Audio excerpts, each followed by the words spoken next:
Troy will join us soon at 7 o'clock, and this meeting is called to order. Oh, if we're ready. Sorry. We can. Finishing up here. Yeah.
Member Hodges is absent. Member Larson? Here. Member Lieberman? Here. Member Melgen? Here. Member Rose Shears? Here. And Chair Vahil McClanahan. Here.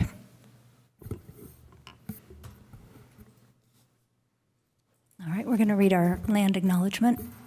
The City of Albany recognizes that we occupy the land originally protected by the Confederated Villages of Lishan. We acknowledge the genocide that took place on these lands and must make strides to repay the moral debt owed to this indigenous people, specifically the Ohlone tribe. We thank them for their contributions, which have transformed our community and will continue to bring forth growth and unity. The City of Albany commits to sustaining ongoing relationships with the tribe and together build a better future for all that now make this their home. Okay, we're going to go to item 2, which is approval of the minutes from February 19th. I'm wondering if you can show them. Yes, I can. Just a minute.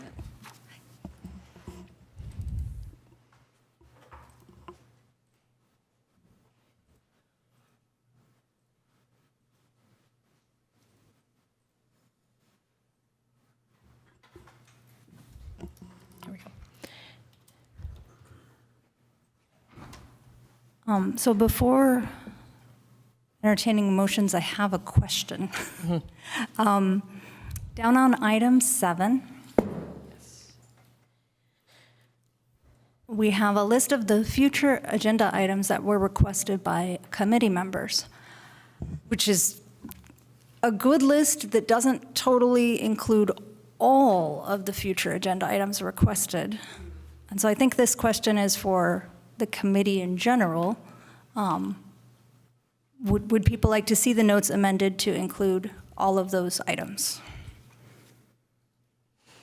And just to clarify the question, we did have an item previously in the meeting that got into some discussion of future agenda items, and then there was also the future agenda items section, and number 7, those are a bit distinct. So part of the reasoning why it might not be the full list is I went back and tried to cover everything that was mentioned in that specific section, Okay. but not necessarily everything that was mentioned sort of in the meeting as a whole. Okay.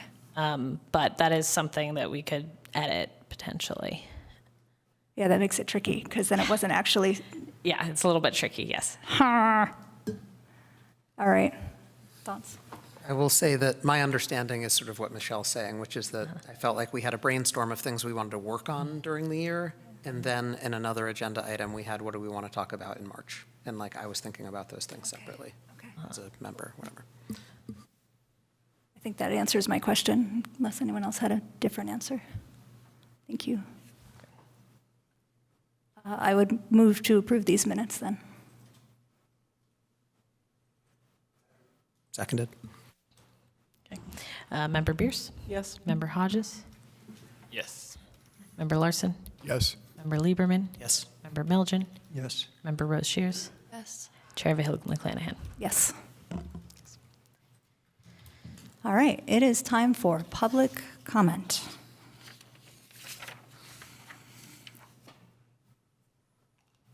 Any members of the public that have a comment on an item not on the agenda can raise their hand on Zoom.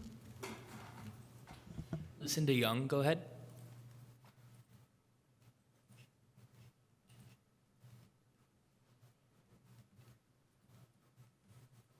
Sorry, Lucinda, technical difficulties, just a moment.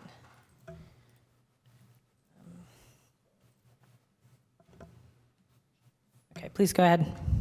Can you hear me now? Yes. Great.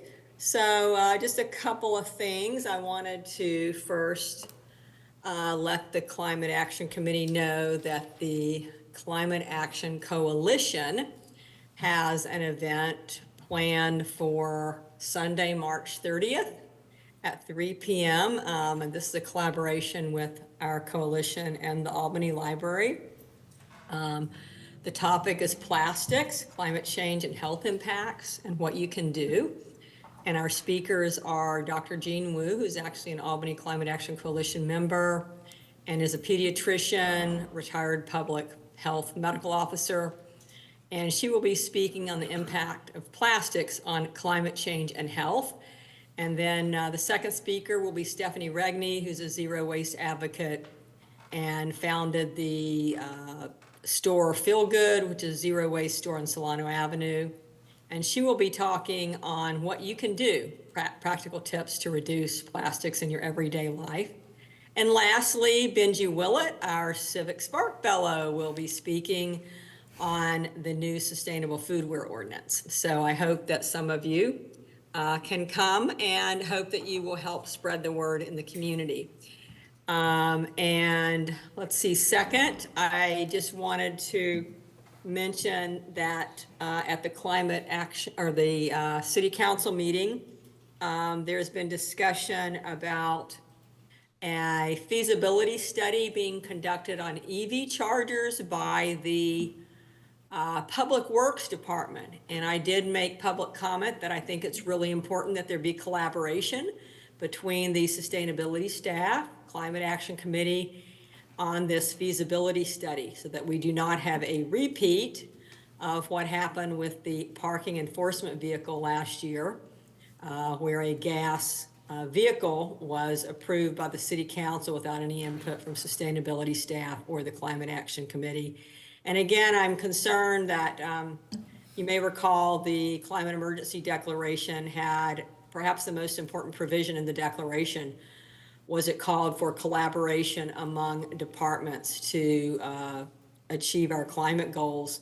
And I'm concerned that I just like to see more collaboration on that. I know the Climate Action Committee, there's been a subcommittee who's spent a lot of time looking at EV chargers, EV charging for our city, and I'm concerned that the other parts of the city are kind of doing their own thing on this and would like to see collaboration. Thank you.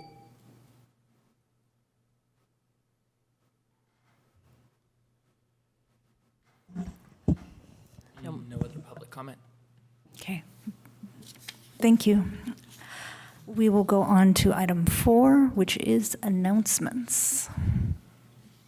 Okay, great. I'm actually going to start off by handing over the mic to our newest member, Davia, just to do a really quick introduction. Anything you want to share about yourself, who you are?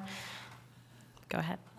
Hi, my name is Davia. I'm a sophomore at AHS, and probably the most interesting thing about me and like the aspect of climate action stuff is 5 years ago, me and my mom founded a small business called Sustainabar, and we sell zero waste household products like dish soap, shampoo, lotion, all the things you can kind of get in plastic. And they all tend to be single-use plastic, so there tends to be a lot of plastic pollution from that. And yeah, we kind of do that, and we have been featured in Washington Post, I don't know the exact number, but we have definitely reduced a lot of plastic pollution, which is great. And yeah, I think that's pretty impressive, and I'm super happy to be here. So yeah, thanks. Thank you, Davia. Sorry to put you on the spot, but we're all very happy to have you here. Okay, a few other announcements.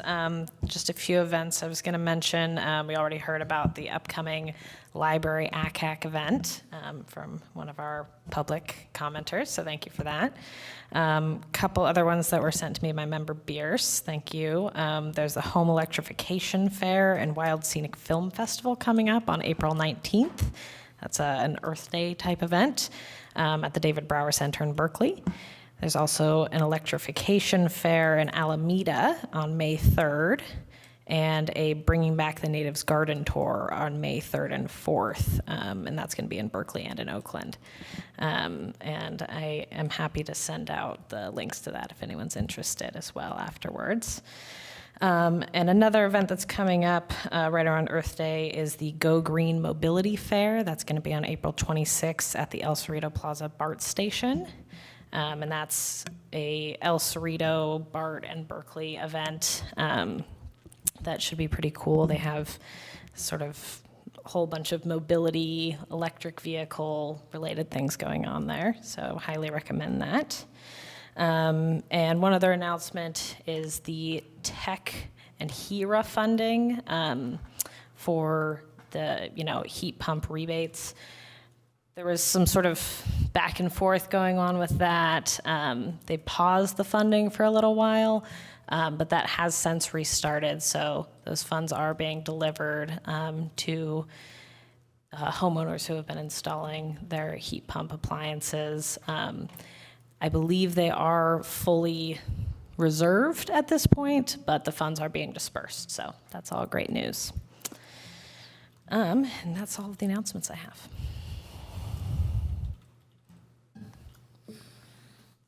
All right. We're ready for presentations then, if we want to go ahead and talk about item 6.1, gas line pilot project.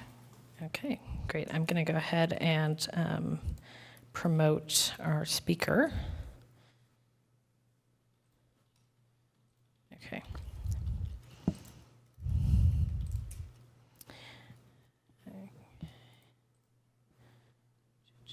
Okay, perfect. Hi, Maribel, can you hear us? Yes, hello. Hi, Wonderful. can you hear me? Yes. So everyone, this is Maribel Tobias. She's the principal of Environmental Justice Solutions. That's the consultant who has been working with us on this project, specifically on the outreach and engagement aspects of the gas line decommissioning pilot project. And she's been leading their team, heading the outreach plan, and has been a really, really wonderful thought leader and partner with us for the last couple of months here. And she's going to be presenting about the outreach and engagement plan and the educational materials and kind of the work that's going into that so far. Maribel, do you want me to share the presentation, or would you like to share your screen? I think I can go ahead and share it. I may have made a couple of changes since I Okay, sent it great. to you. Go ahead. All right. Let's hope this works. So can you see my screen? Yes, perfect. Awesome. So good evening, committee members. As Michelle mentioned, my name is Maribel Tobias. I'm the founder and principal of EJ Solutions, and we're a consulting firm that is focused on achieving just, equitable, sustainable, and inclusive community engagement and policy development. And so it's my pleasure to be here with you this evening. So the City of Albany has contracted with us to conduct community engagement to guide its urban electrification and gas line decommissioning pilot project. And the aim of this project is to guide an entire city neighborhood through the process of going all electric, moving from generating awareness to securing signed commitments to electrify.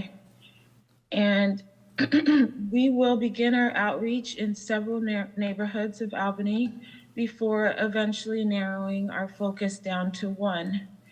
And the way we see this engagement process is slightly different from perhaps a typical one, because we are in and aiming not just to tell folks what the city will do, but to ask each resident to make a commitment to take significant action, which will involve them spending their own money to do so. So as such, we do believe that it's vitally important for our engagement process to focus on essentially two main elements: helping residents to fully understand both the benefits of taking action and how to overcome the obstacles that they're likely to face. So in order to be as effective as we can in our engagement efforts, we're attempting to ground all of our communications in persuasive messaging. For me as a consultant, one of my first lessons on persuasive communications was the necessity of segmenting your audience before crafting a message in order to develop targeted messaging and hone in on what is likely to resonate with your different audiences. And so sometimes that focuses more on, honing in on the values you share with each audience segment. And here we're focusing on the benefits and barriers to electrification. With respect to the benefits, we know, for instance, that they will vary based on if we're speaking with a renter or a landlord. And likewise, the obstacles are going to be different depending on who we speak to them. So we are just preparing ourselves to be able to speak directly to these differences so that we will be more likely to pique their interest and sustain their interest right away and as we move forward. So EJ Solutions brings our perspective on effective messaging for building electrification from our previous work. We designed and hosted focus groups with 3 different communities in Alameda County to essentially ascertain the elements of future building electrification projects that would most motivate and support diverse neighbors to completely electrify their homes and businesses and enable their entire neighborhood to decommission their gas line. So we are uniquely situated in that we have deep insights into these points. And we designed those focus groups so that we could gather insight from all points on the spectrum. So we had higher income homeowners and lower income homeowners, higher income renters and lower income renters. We also heard from English, Spanish, and Chinese language speakers, folks who had already done some electrification or efficiency upgrades, and those who had not done anything. So one of the key learnings that we gained from that research is that residents feel strongly that much more education about building electrification and the process is needed before they will feel safe with making that transition. And so one of the reasons why we're excited about this project is that it provides an opportunity to do just that, provide a host of education and handholding, and guide the residents through every step of the process. So one element of our research was asking community members which messages about building electrification resonated most with them. So on this slide, you can see a few of the things they said to us in their own words. And what we can see here is that the benefits of building electrification that residents are most persuaded by correspond to the salient talking points to include in our messaging. So, for instance, talking about indoor air quality and health, and talking about, how transitioning away from gas appliances in the home can improve indoor air quality and improve health, especially for young children who are residing in the home, who are most likely to be susceptible to contract asthma from the poor indoor air quality. Residents also talk to us about ease of transition and low upfront costs and affordability. And climate change is a persuasive message, but what we found was the ones above it were slightly even more persuasive in getting folks to actually take action. Another key element that community members raised was that they were keen to see proof of concept in their own neighborhoods.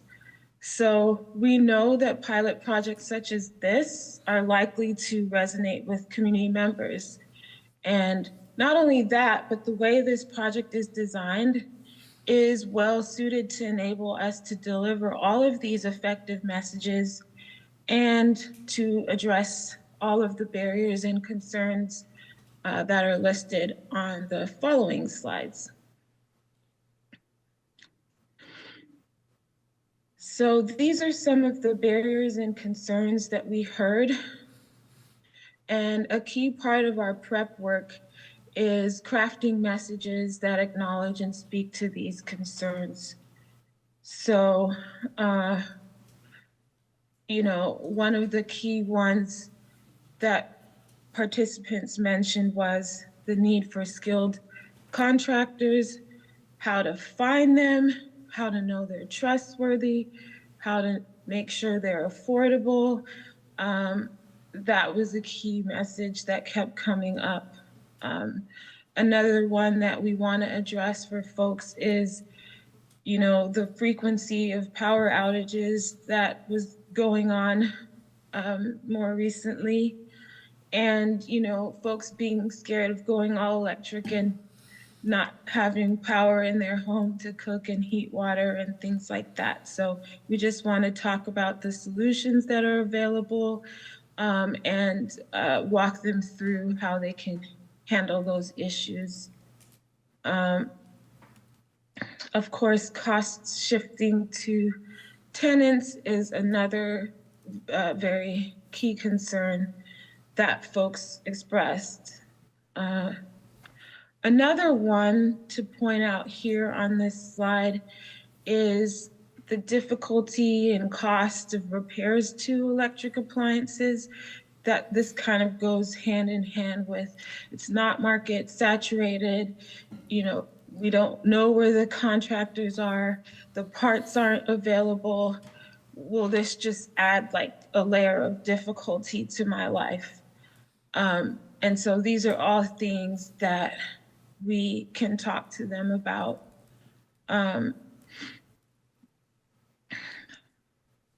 Another barrier not listed on this page is actually sunk costs. So if an owner or a landlord recently upgraded all of their gas appliances, they might be reluctant to incur new costs. So again, that's something that we've been thinking about and crafting ways to speak to that.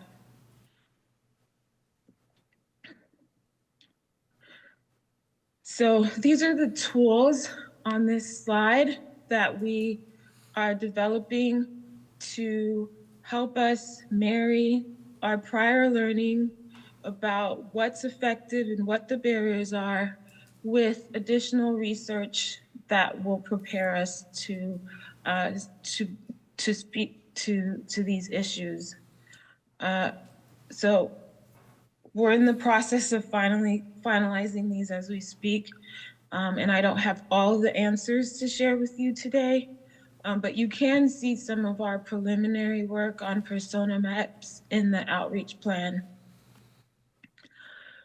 So the persona maps are a way of identifying the type of people we will encounter, and laying out the benefits and barriers that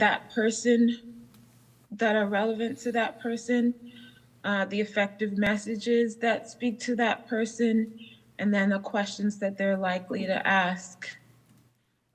So for instance, we have higher income landlords and lower income landlords, and just kind of separating out our messaging to speak to each of those in a persuasive way. Next, we have the answer matrix, and that's where we are compiling all of our research from different sources so that we can effectively answer the questions that we identified through the persona maps. And finally, the final tool that we will have internally will be our outreach talking points. So we have data on each house in each neighborhood that we will be going to. We'll pair that with our persona map so we kind of have an idea of who we're likely to encounter, and then we will craft messages that speak to the benefits, barriers, and answer questions that they're likely to have. And we're going to be doing that one-on-one outreach. And we're also going to be developing outreach materials, and I'll speak to that next. So the culmination of all of this strategic work is going into our direct outreach. And we styled this based on another key learning from our focus groups, because the channels that participants indicated would be the most effective at impacting their willingness to electrify were door-to-door canvassing and in-person meetings. And so we will be also hosting a community workshop during the next step of our outreach. But first, we're going to reach out to folks one-on-one. So we begin our one-on-one outreach by reaching out to organizations within Albany that work in the community or on similar issues. So for sure, one of the community anchors we've identified is the Climate Action Committee. And while we're focusing our outreach on specific neighborhoods within the city, it's our hope that community anchors can help amplify the message by spreading broader awareness of this project through their networks. We'll first reach out to them by email, then ask them to meet with us directly to share any of their insights on our work. And if they agree to help with outreach, we'll send them an outreach toolkit that includes all of the messages, images, hashtags, etc. that we're generating for this project.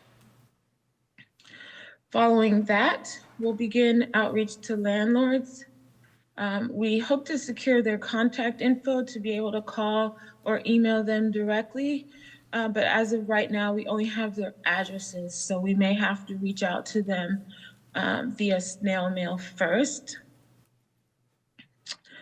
But if we can reach out to them directly, we'll be able to talk to them, give them an introduction to the project, and then have them take our baseline survey. At the same time, we'll be conducting door-to-door canvassing to reach tenants and owner-occupiers. Again, we'll have a little spiel introducing ourselves in the project, and we'll have flyers with project information and contact information. And if they're not home, we'll leave a door hanger and attempt to follow up. And this baseline survey that we will be administering is super important because it'll help us capture what participants currently know about building electrification and their present likelihood to go all electric. And we'll be following up with a similar survey after our community workshop to be able to track that arc of what they've learned and if we've tipped the scale on their likelihood to go all electric. And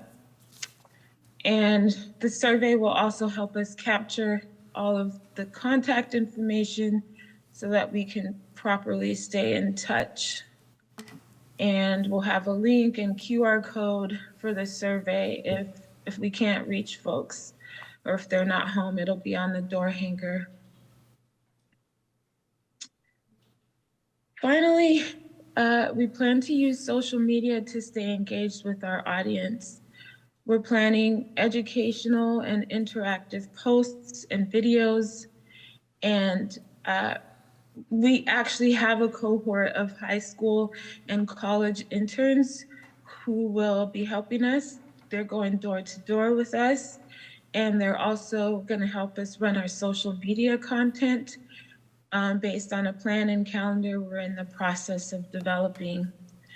So we are focusing a lot of our attention on Instagram because it's a very visual and engaging format, but we'll also be posting to Facebook and asking our community anchors to post to their social media as well with the outreach toolkit that we provide them with. So right now we're workshopping our Instagram handle internally, and these are the top two that are available that we've come up with. So if you've got a preference between these two, I'm all ears to hear it. So yeah, that's all I have for you today. Thank you very much. Thanks, Mary Bell. So I'll just add briefly that, we're really interested to hear from the committee any sort of suggestions and thoughts, especially towards the sort of outreach materials and messaging and anything sort of specific to our community you might think be helpful. We included the outreach plan, and a lot of that is fairly baked at this point. Not that we're not taking comments on that as well, but yeah, we're really interested to hear any kind of thoughts and suggestions, particularly about the sort of outreach messaging and strategy itself. And yeah, I'll stop there and let you all go to questions. Sure. A couple questions. Is how do you anticipate the flyers or door hangers reaching renters when there's like a locked mailbox or hard to get in the mailboxes? And secondly, have you considered next door or advertising?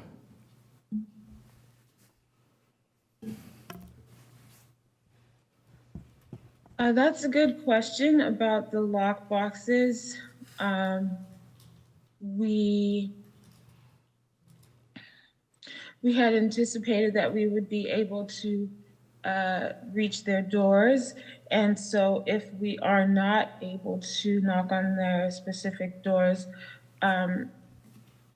we can leave some flyers in a public place.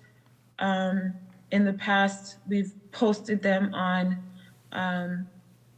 like lampposts and different things in the community, so they're likely to be seen.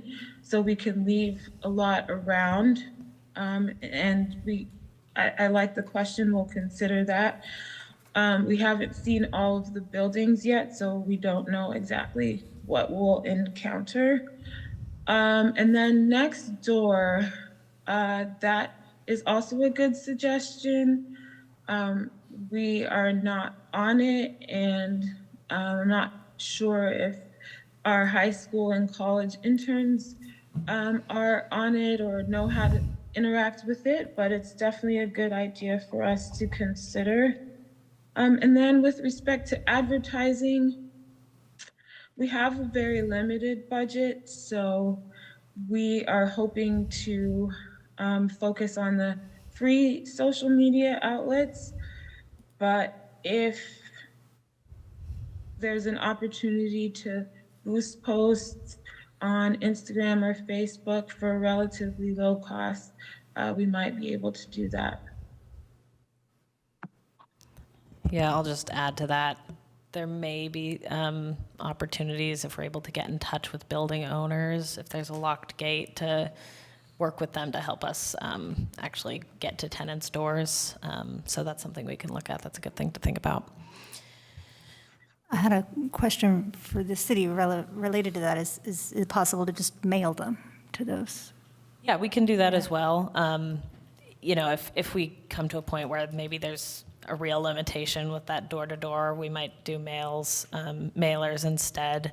You know, I think as Maribel noted, that sort of door-to-door, face-to-face contact has been really helpful in the past. So I think that'd be sort of a Plan B situation, but definitely doable.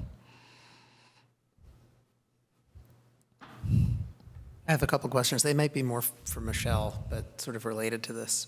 One is, I don't remember hearing a timeline. I don't know if there's any rough sense of timing for this.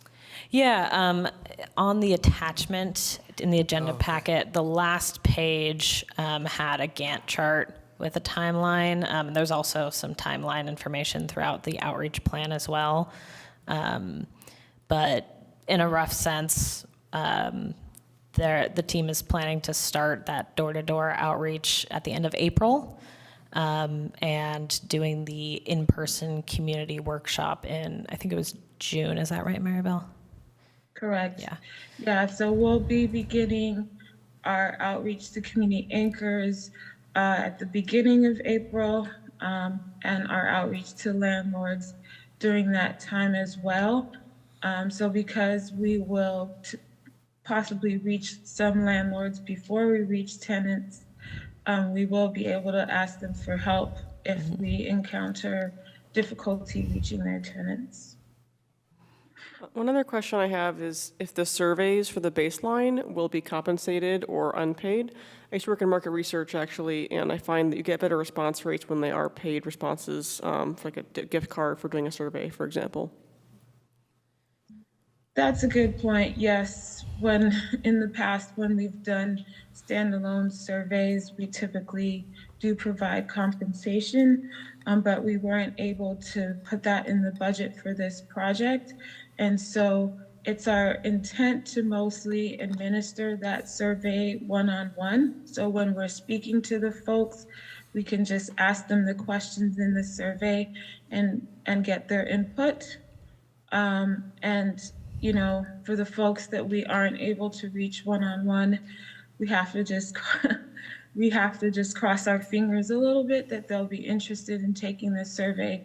But there will be many touch points with us, so we'll be able to continue to follow up and make sure they do take it.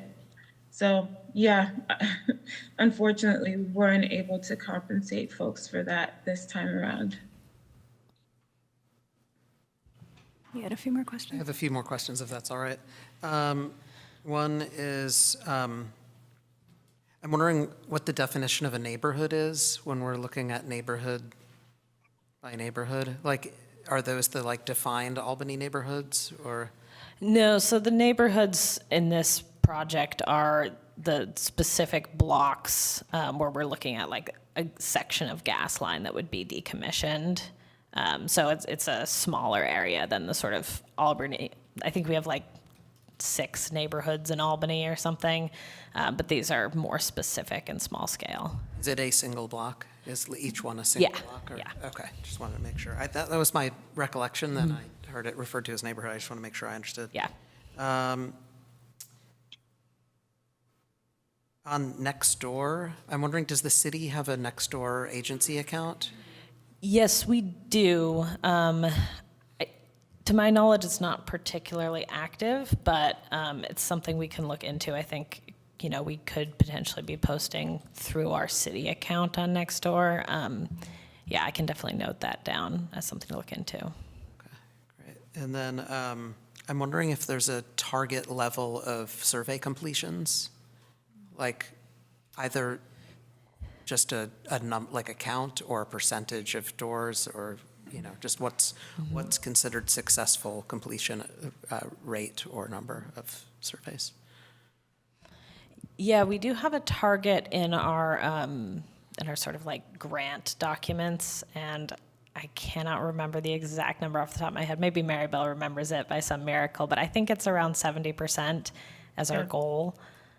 70% of the residents, or, Oh, we wow. basically have like a fixed pool of people, of like the building owners and tenants.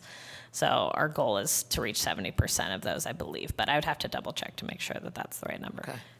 Seems ambitious. I don't think I could get 70% of people to take $10 from me for free. Yeah, yeah. Like Mary Bell said, it's a relatively concentrated and small group with multiple touch points. So that's what we're hoping is helpful. But yeah.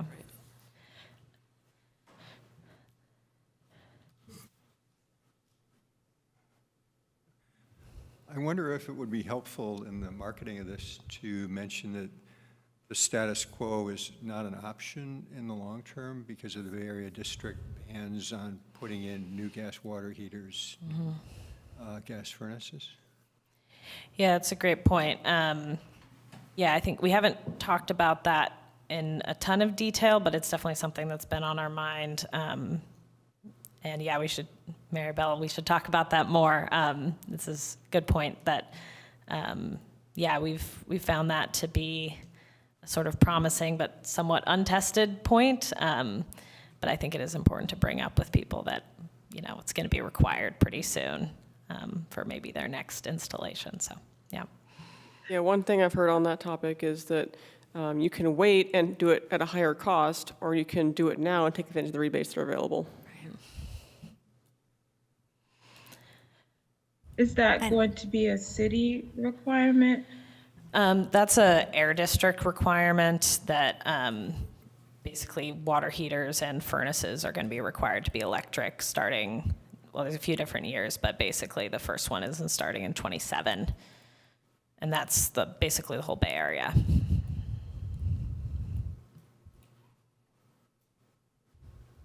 And to be clear, that applies when your existing one breaks, what can you replace it with? Kind of look it up. It's the Bay Area Air Quality Management District. Water heater is 27, and HVAC is 2029.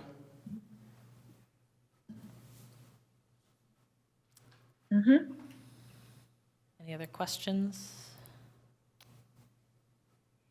I'm wondering how it will be made clear on the outreach materials that this is a project originating with the city, like if it might have the city logo, or otherwise make it clear that, like, because I think I may have encountered the trust issues with people answering their door, and maybe if they know it's a city project, that could help.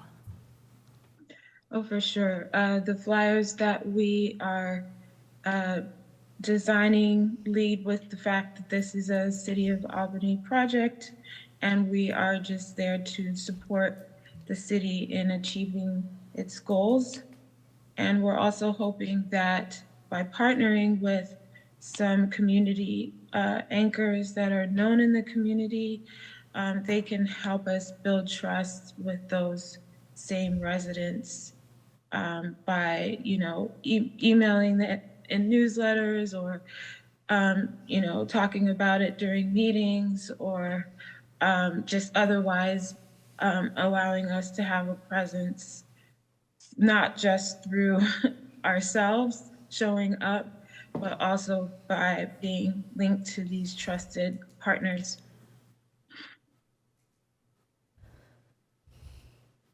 Thank you. And is the city planning to do any outreach that originates with the city, like putting it in the e-news or maybe mailings, or? We haven't dived into that a ton. I think we'll probably do some amount of like e-news or other postings about it. It's a little bit of an odd project because it's such a specific group of people we're trying to talk to. And, you know, the e-news doesn't necessarily reach that many of those, so how much that's useful, you know, but I think it'll be helpful to have some level of public awareness about the project regardless. But yeah, we haven't focused a ton on that side of it. We're really focusing more on that like door-to-door level of outreach. Yeah, relatedly, I know that the specific blocks in consideration are under PG&E NDA. So for the community anchors, we'll let you get to know where the blocks are to help if it's people. It's more just like a general outreach to their networks in the community anchor groups. Oh, yeah. That's a great question. We're still kind of hammering out all of the details of how that NDA works with PG&E. So I don't have a solid answer on that exactly yet. Right, but also we want them to focus on generating broader awareness.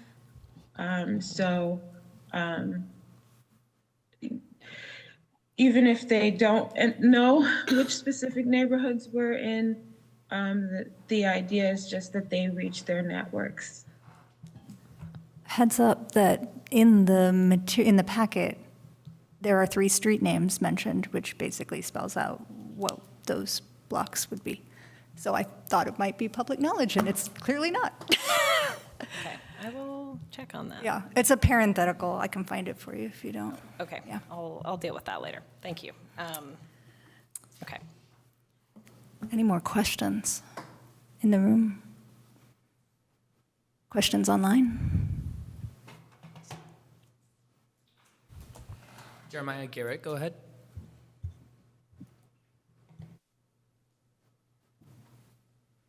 Yeah, good evening. Can you hear me okay? Yeah, all good. Oh, good. Oh, yeah, thank you, presenter. I have a couple questions.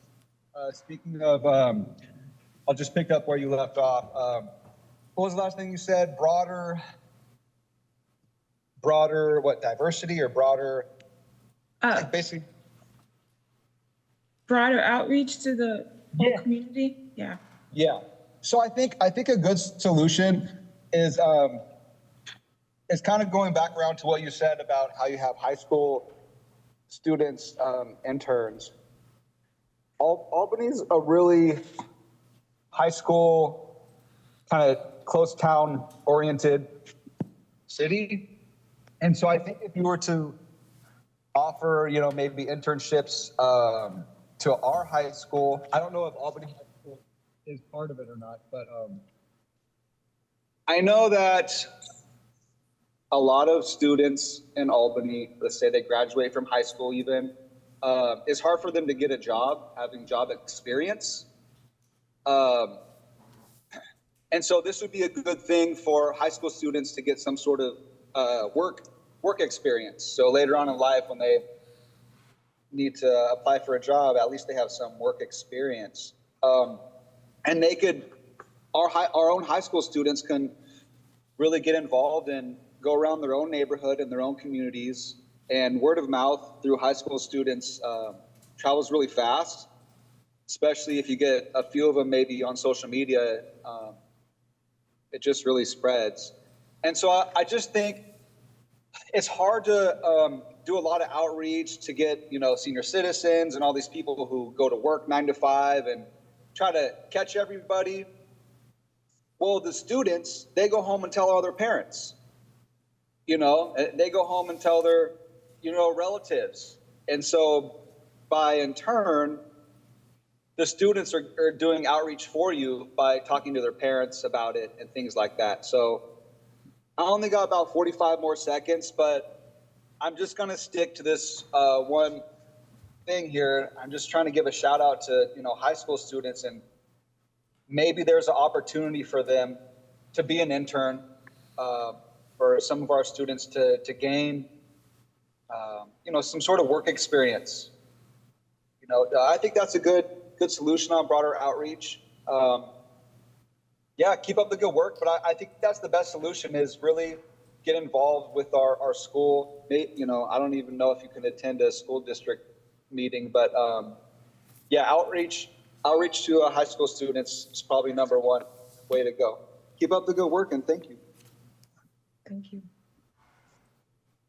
Yes, the high school is definitely one of the community anchors that we will be reaching out to.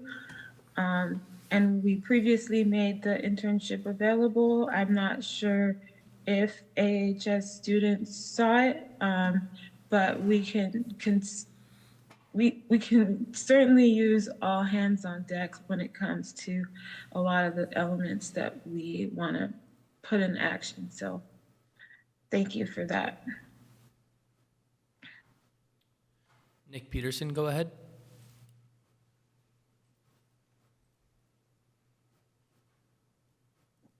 Yeah, thank you very much. Nick Peterson with Albany Climate Action Coalition.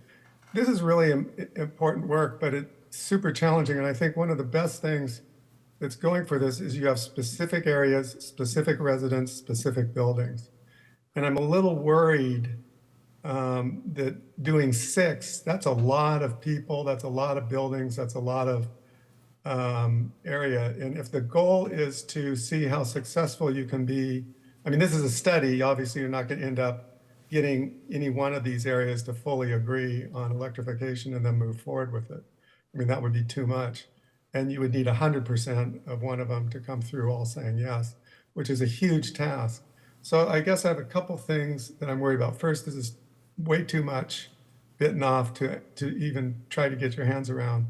Maybe a better way would be to winnow it down, to start first with, if you have rental properties, being sure you can even get to the tenants. That you know, you're gonna have to start with the building owners, and you're gonna have to find out, you know, that'll put you to the building manager, because a lot of owners aren't directly involved in the building management, so you would have to talk to building managers. And getting through that, I have found in my volunteer work, is extremely difficult. So you need to think of what are the attractions and the pluses for the building owners to participate in this. And I'm not really seeing anything that was mentioned that would attract me as a building owner to get involved. Yay, shutting down gas, I could care less. So I think we need to come up with some incentives for building owners, maybe even talk about, you know, potential for assistance in doing electrification. I don't know. But I would do that high level in all the areas where you have the most success, then just focus on that one area and then go in and start working really hard to contact, you know, the 70% that you want to get in that area. Then if you have any time left over, you could try, there are probably some ones that are a little easier to get at, maybe because they're more owner occupied properties, you know, like single family residences. That might be a little better, but I just get worried that with these 6 different ones, trying to get 70%, even trying to get to a lot of the residents is going to be extremely difficult, and you know, going to be pretty stymied on that. So I think a strategy that involves incentives and winnowing down and focusing maybe on 1 or 2 or at most 3 specific areas will garner more success. And again, I think the result is that this study will show what the feasibility is of doing this, and you would take a similar approach in the real project. Thank you.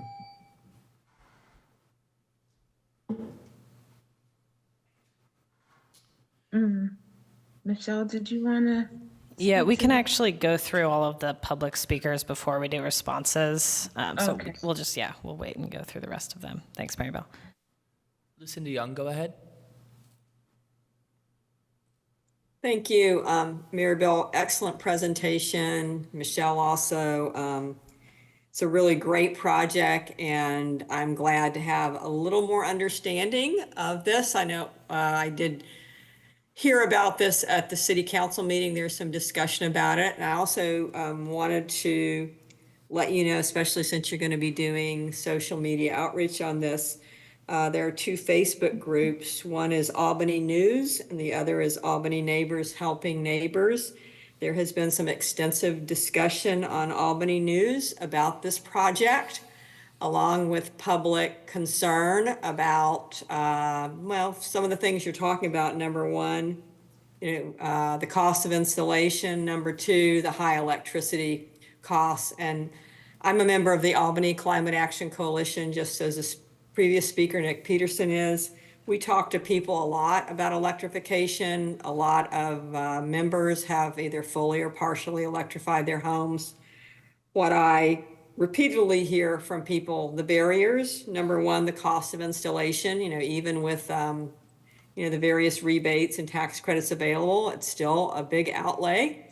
And second, the high electric rates. And third, I also hear concerns about power outages, which I think is really over exaggerated. I mean, I've lived in Albany for, I guess, about 16 years now, and we haven't had a lot of power outages, but still, that's what people express as a concern. I did have just some questions to get kind of a better handle on the project. Is the goal ideally to find a block that we can get 100% of the owners to agree? Is that what the ultimate goal is? Or is it, I know you're exploring, if I understood correctly, 6 blocks. Is it to increase public awareness? I mean, what's the ultimate goal here? Also, do I understand that there are only certain blocks that are at the end of the gas line that are under consideration? So that would just help. But whether we ultimately find a block that 100% will agree or not, I think this is a tremendous project as far as raising awareness in the community and moving us in the direction that we've got to go towards, which is away from gas to electric. But check out Albany News and Albany Neighbors. Just in the last week, there's been a lot of discussion about this project on Albany News. Thank you. David Stern, go ahead.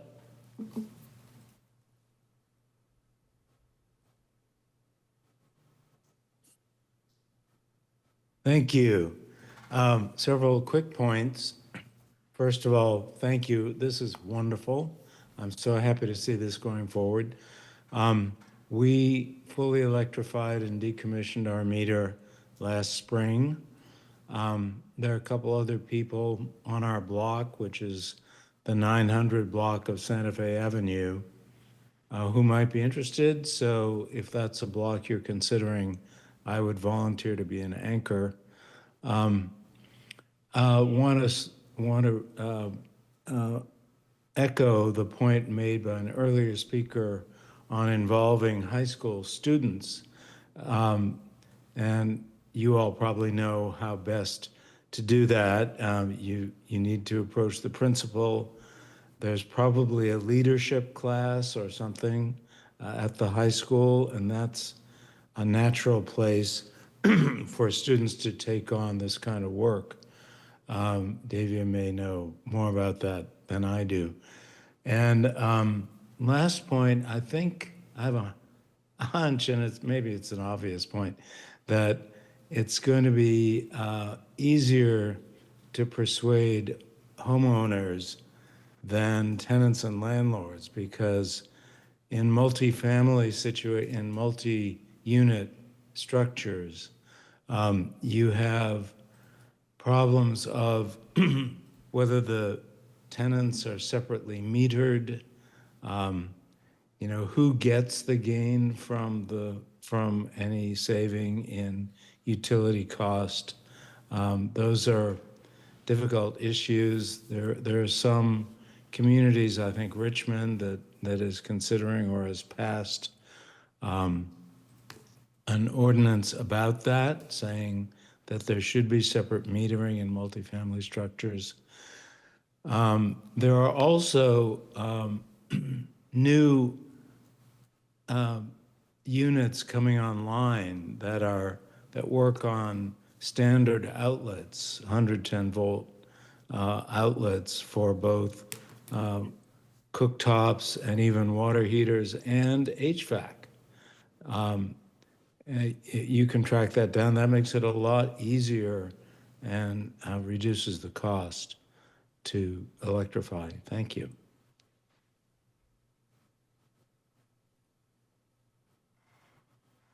No other public comment?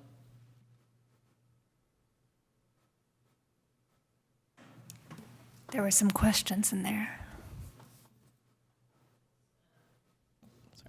I'll try and see if I can catch all of them, but please remind me if there's some that I missed. I think there was a little bit of confusion about the number of blocks we're looking at. First of all, there are 12 blocks that we identified as potential locations for gas line decommissioning, and that was based on the qualities of the gas line themselves, the hydrological feasibility of decommissioning them without messing up the rest of the gas lines around them, all those kinds of things. But we've narrowed that down now to 3 blocks based on input both from this committee and from the council. And we're planning, depending on how things go exactly, to narrow that even further to 2 based on the results of the initial outreach. So we are kind of focusing down our efforts in order to be more effective in those specific places. So that's one thing. The eventual goal of this project is to get a block where 100% of the building owners agree to go all electric and eventually decommission the gas line. Obviously, we know that's a tall task and we might not succeed, but that is the eventual goal, is to actually fully decommission and electrify a block. So that is the main goal. So there are a lot of questions all thrown in there. Mary Bell, did you have other questions with specific responses, or?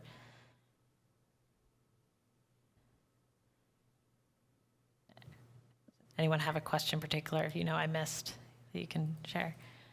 I don't know if you can share of those couple of 2-3 blocks, if they include multifamily. Yes, they or do. not. They do. Okay. Yes. So that's those. I was wondering if we could sort of push those concerns away. But Yeah, no, I mean, the feedback that we heard both from the committee and from the council was that there was an interest in focusing on blocks with multifamily as an equity measure.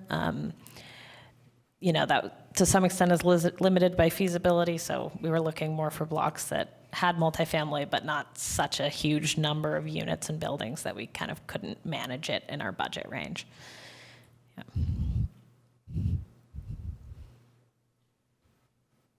That's all the questions I remember. Did you guys hear any others? All right, so we traditionally take a break around this time, a 5-minute break. So that's feeling all right to everybody. We'll do that, and then we'll reconvene in 5 minutes to do our discussion portion for this item. It is 8:03.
So we will reconvene. We're on item 6.1, and we're into the discussion portion of item 6.1 on the gas line pilot project.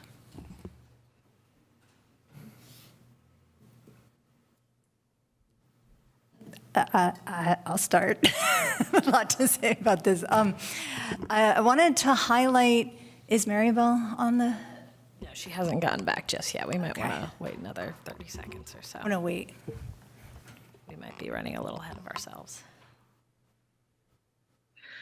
All right, I'm here. Thanks, Maribel. Welcome back. Thank you. I wanted to highlight something that one of the public commenters said about incentivizing building owners.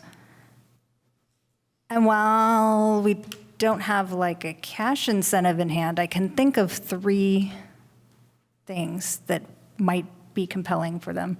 One of them, this was in the handout materials, but not in the presentation tonight, was that there will be, as part of this process, for the block that is chosen, free assessments, energy assessments of each unit.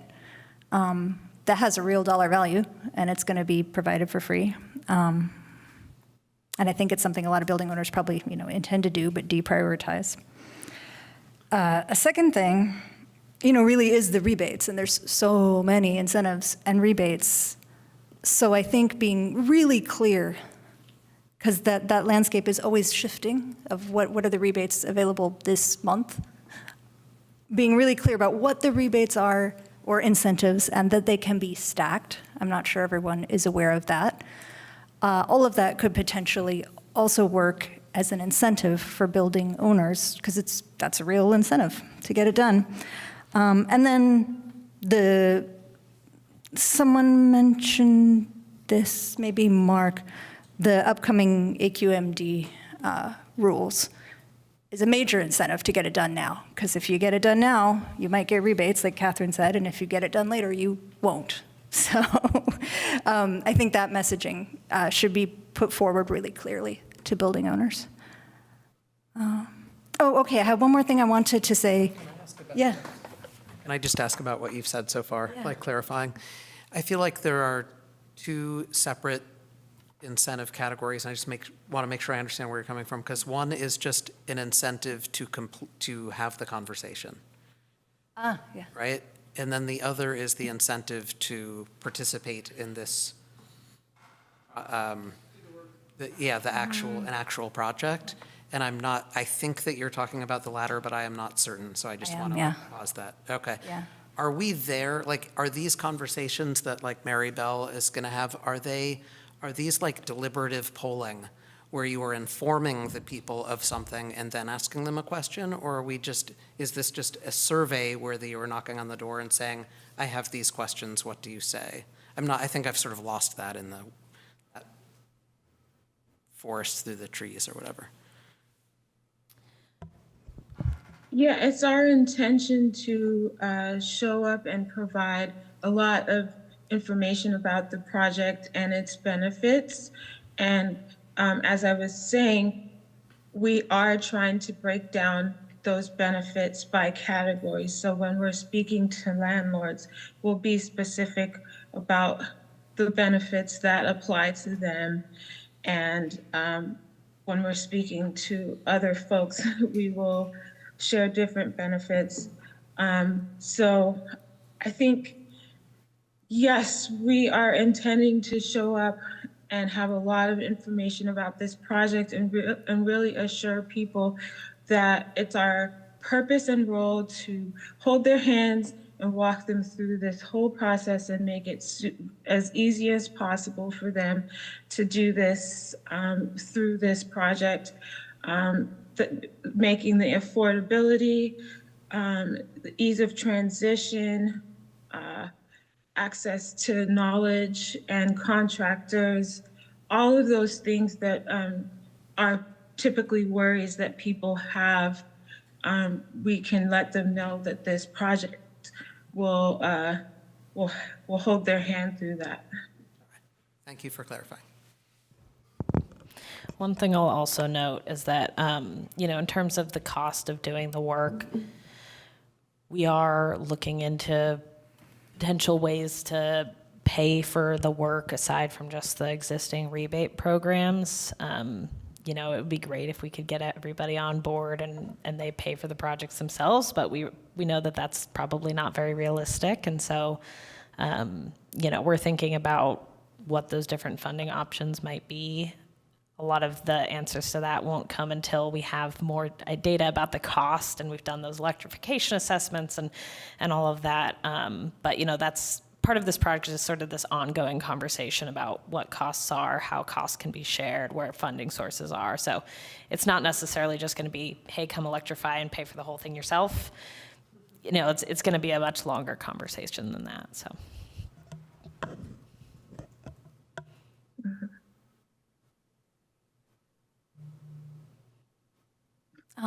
There was one thing that I saw in the handout a couple of times, the figure of 14% of statewide emissions are created by building electrification or building gas consumption, maybe specifically residential, I'm not sure. It might be a more compelling figure to use the in-town emissions in Albany. So because we don't have any real heavy industry in Albany, 40% of our in-town emissions, emissions we create directly in Albany, 40% comes from the gas in our homes and our buildings. And that's a lot. That's a big piece.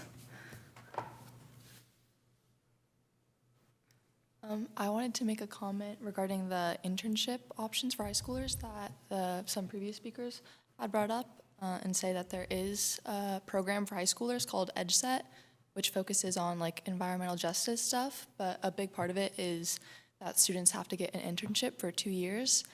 And I think this would be a great opportunity for high schoolers. There's a lot of things in this category, but I think this would be super interesting if high school students knew about it, and I think there would be a lot of interest in it. So if there's a way to contact the principal or contact the people who lead the program itself, I think that would be a good way to spread this through high school. A couple more channel ideas in terms of outreach for anchors. ACAC, obviously, Albany Rotary, Cub Scouts, Girl Scouts, and there are the businesses. I don't know if there's any of these are on business lines, but the Solano Avenue Association, Albany Chamber of Commerce, and maybe there's Lions or whoever, Lions Kiwanis. What are the other fraternal societies that are nearby? So your religious groups. I don't know if there are any churches. There's a couple churches in Albany. Synagogues, I think people go to Berkeley for that. But other groups to think about. You mentioned ACAC? Albany Climate Action Coalition. Oh, right, yes. Nick and Lucinda are in there. They're the commenters. Yeah, I have contact information for that, Mary Bell. Yeah, they're definitely on our list, as is the Solano organization. And those are the only ones I know off the top of my head. But we have a pretty extensive list going. So I'll make sure that we'll add any of these that were not already on there.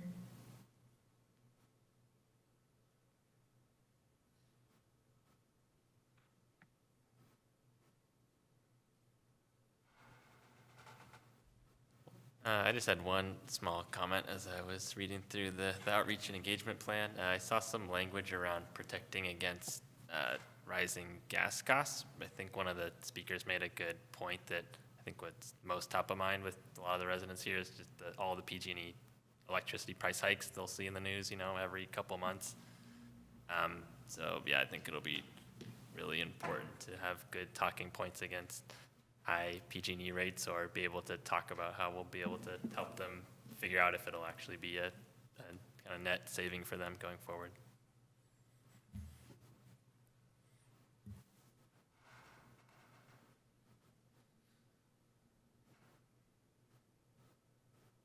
I just want to add one more voice in support of any school outreach. It really is a big organizing principle in this town. There is a communications office with the school district, and they definitely do include community rather than just school announcements in their school bulletins.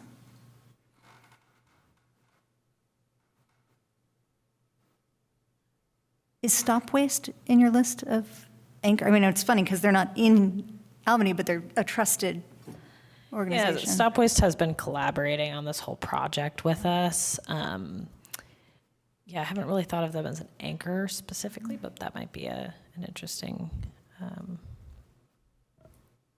approach. But they're helping us with multiple aspects of the project as well. So.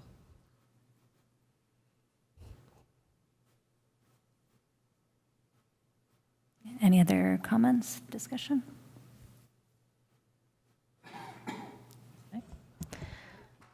This has been so great. Thank you. Thank you, Maribel. Thank you, Michelle. Thanks so much, Maribel. This is exciting. you. Yeah. Looking forward Thanks to for the next having me, update. and I think I'll be back soon to talk about our progress. Yay. All right. Thank you. Thanks.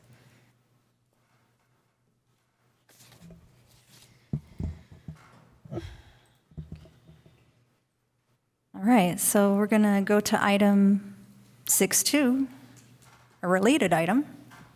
That's right. We are having an electrification bonanza tonight. Okay. Excellent. And this already, we've had some preceding discussion about this already. We're all primed. We are talking about the Bay Area Air Quality Management District Rules 9.4 and 9.6, which is a really exciting title, obviously. But it's a pretty exciting thing, actually. All right.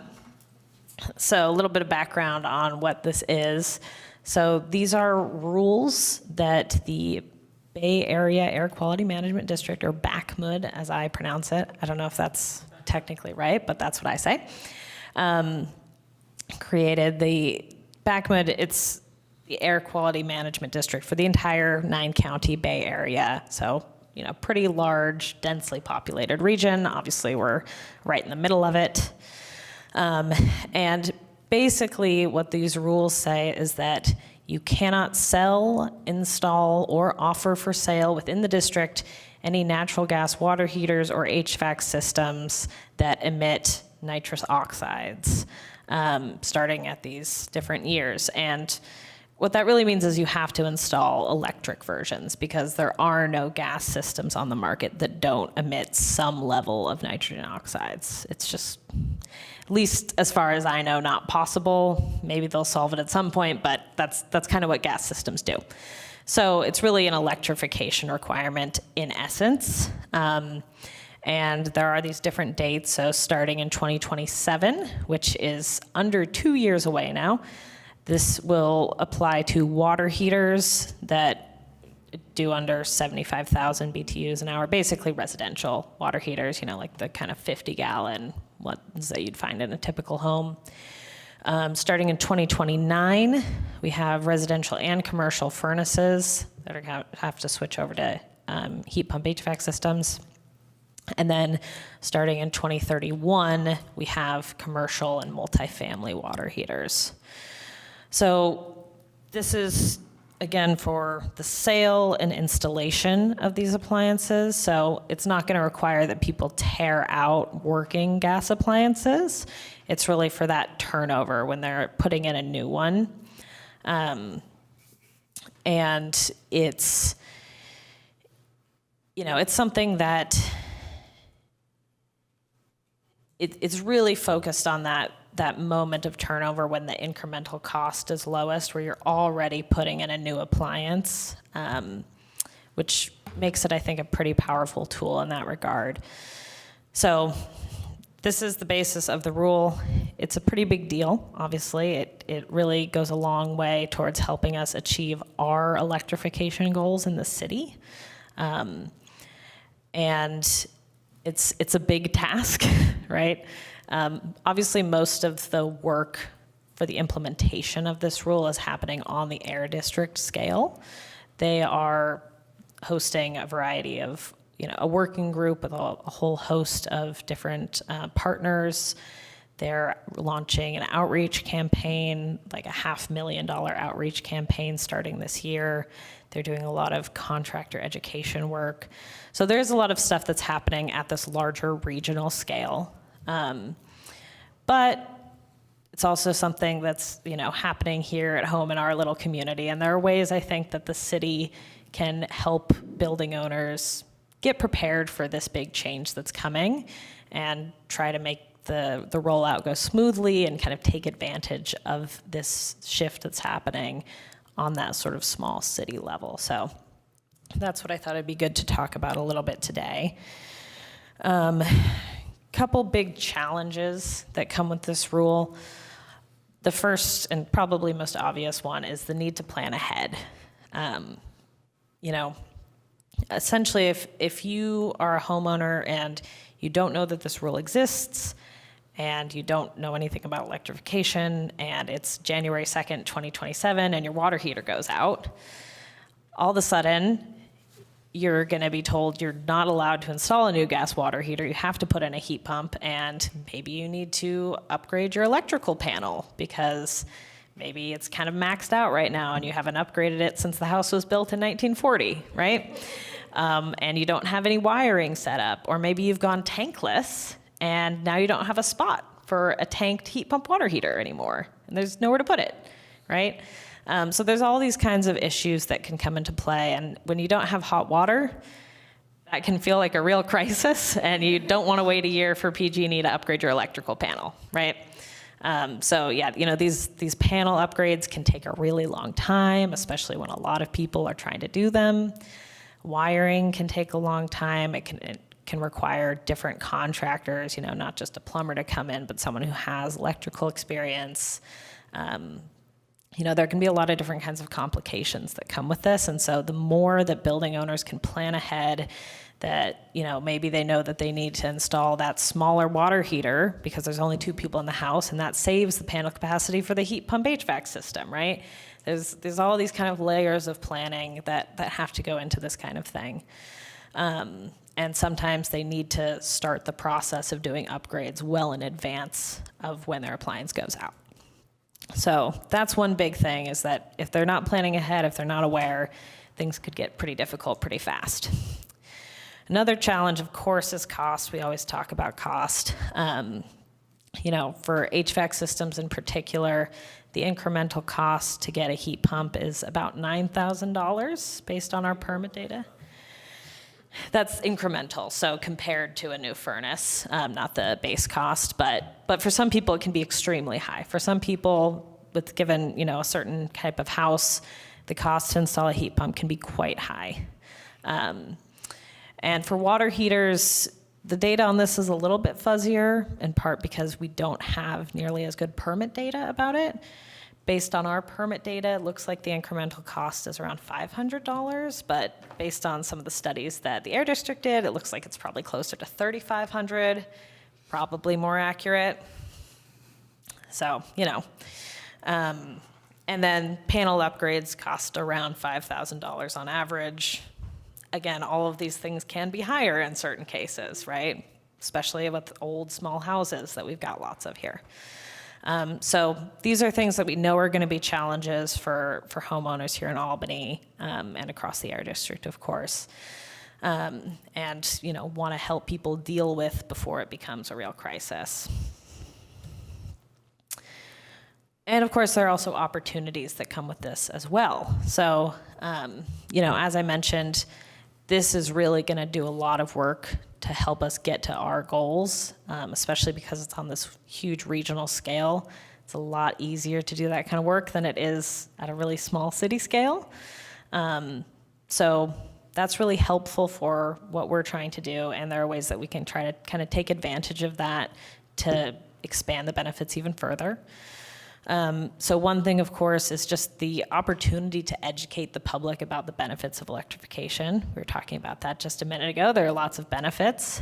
It kind of starts that conversation. And really kind of gives us a chance to not just say, okay, you have to do this, but here's why you want to do it, right? And maybe why you want to not just switch over your water heater and your HVAC system, but maybe you want to switch over your cooktop too, or your dryer, right? Just kind of spurring that conversation. And I also think for some people, it might encourage them to electrify before the rules even go into effect, right? We were talking a little bit earlier about, you could do it now when there's a lot of incentives, or you can do it later when there's none.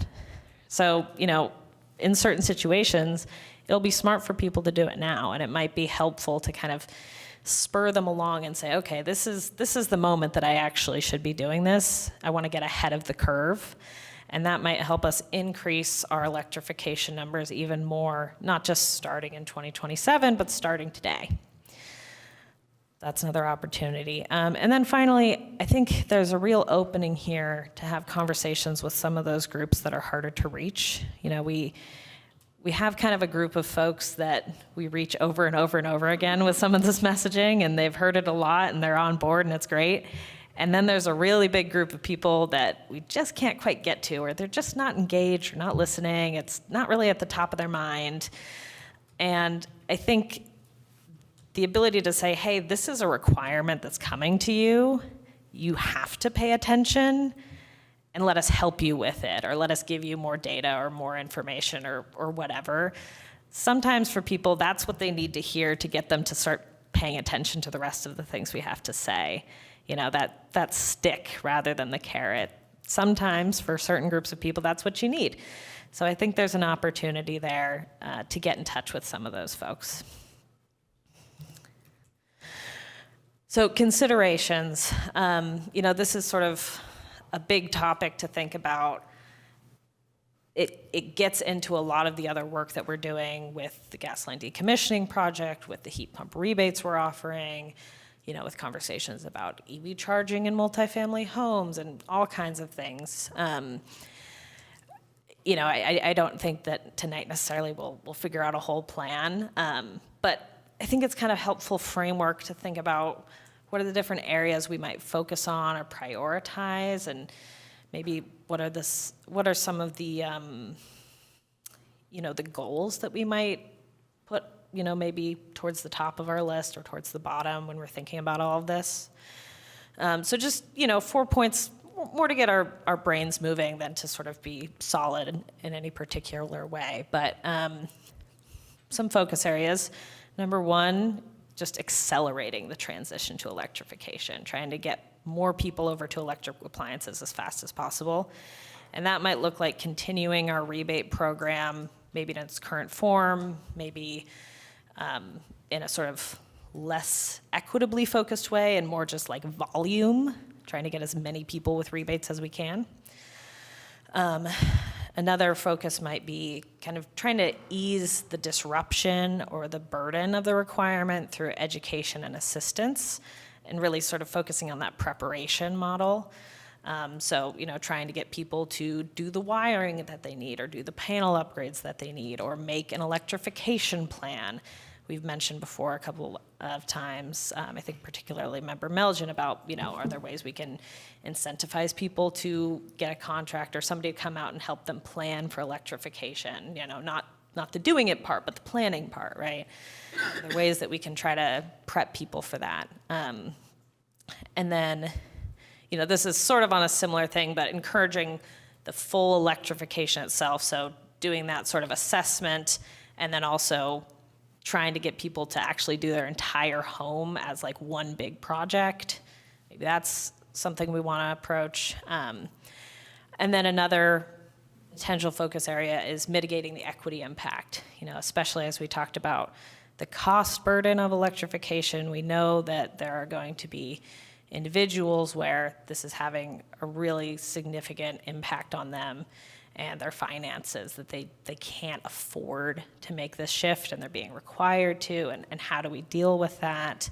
How do we deal maybe with the impact on tenants if there's cost pass-throughs happening, those sorts of things. And so potentially we want to be looking at shifting our rebate program to really, really only focus on lower income households, or maybe we want to set up some sort of program with, assistance or education, or trying to help connect lower income households to existing rebate programs elsewhere, who knows, right? But trying to focus on that equity component. So again, a lot of kind of brainstormy thoughts here, but I think it's just kind of a way to get us to start thinking about what are our goals in terms of helping the community get ready for this and trying to expand the impact as much as we can and kind of make it go smoothly and kind of ride this wave that's coming from the Air District. So with that, I'll stop talking and I'll answer any questions.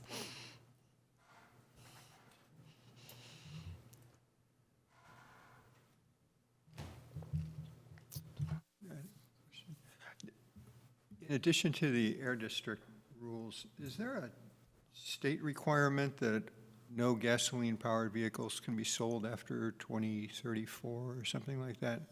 Yes. So an electrification plan might include a level 1 charger at your home as well? Yeah, sure, absolutely, yeah.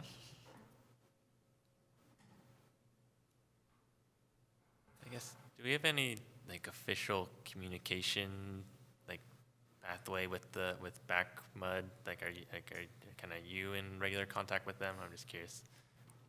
I personally am not, but we do have communication channels with them through Stop Waste and some other regional organizations in Alameda County. So there are kind of ways to get up the chain, but I don't have a one-on-one contact. Does BackMud already have a kit of information that they've produced? It sounds like a big, like you said, this is a big thing, and so that's a great opportunity to piggyback on what they're already doing. They're well-funded, or it's mandate. So, especially things like the how to plan for electrification. That seems like a really hard one. You've tried to tackle it before, and so anyway. Yeah, that's a great question. They have some materials right now, not a ton, honestly. They have some kind of infographic type of stuff that's more about what the rules are. Based on what I've seen, they're sort of getting into the stage where they're preparing more outreach type materials. Like I said, they're planning to launch a really big outreach campaign this year, probably in the second half of the year. So I am expecting that there will be more materials coming out that we can sort of take and spread and lift up. And yeah, I would hope that they would have some more kind of technical materials like that you're talking about. I don't know if that's in their plan, but it's something we could suggest through the grapevine, potentially.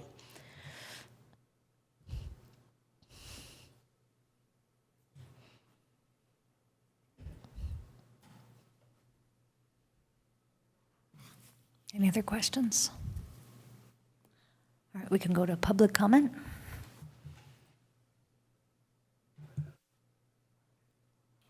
Nick Peterson, go ahead. Hi, well, this is a really huge opportunity, huger than Albany. So I think it's a waste of time to really think how Albany individually approaches this. And I would like to suggest that Albany work to promote a district-wide.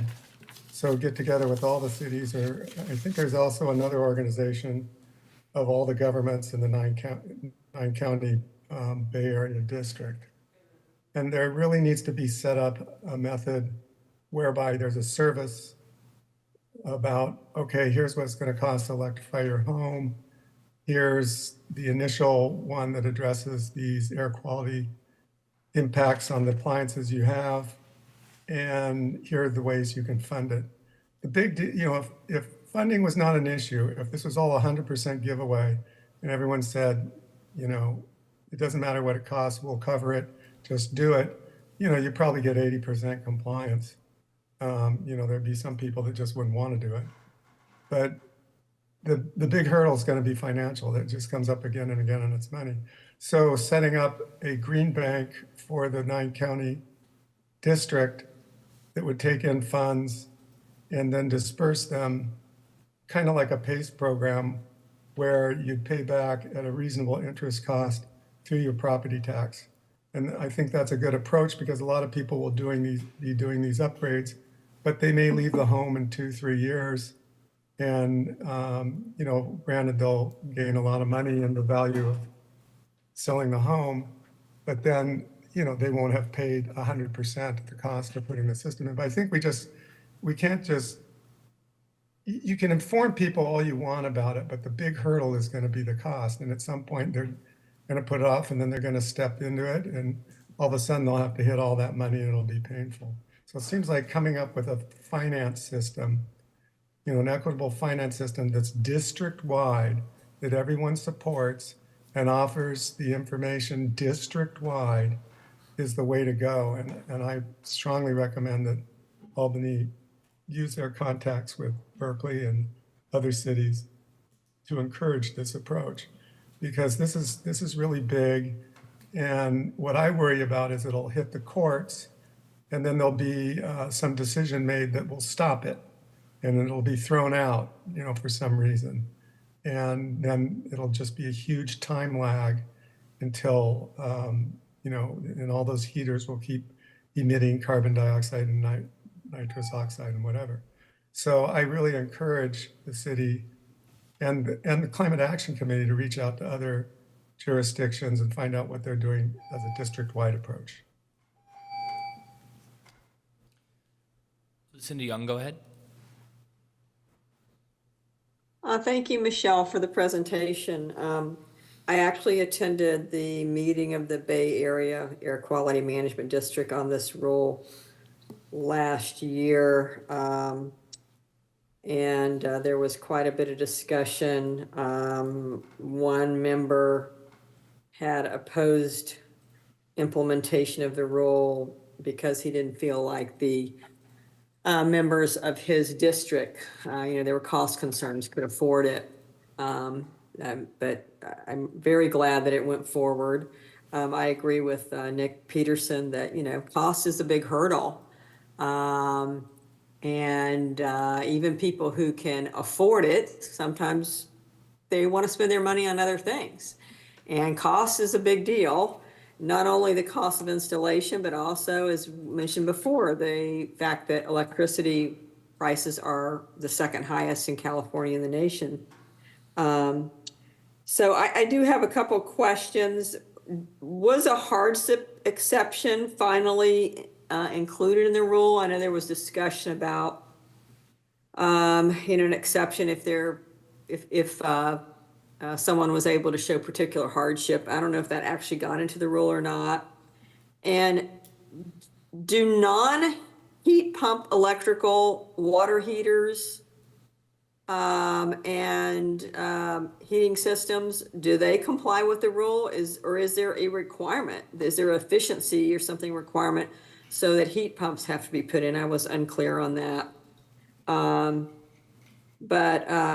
This is great. I do have concerns, as Nick expressed, especially with our new federal administration, there's going to be some kind of litigation to attack this, kind of like the gas ordinance in Berkeley that was set aside and has prevented Albany from going forward with its all electric and new construction ordinance. But let's celebrate it. And I also think it would be really wise to collaborate with other Bay Area cities on doing outreach on this. Thank you very much. David Stern, go ahead.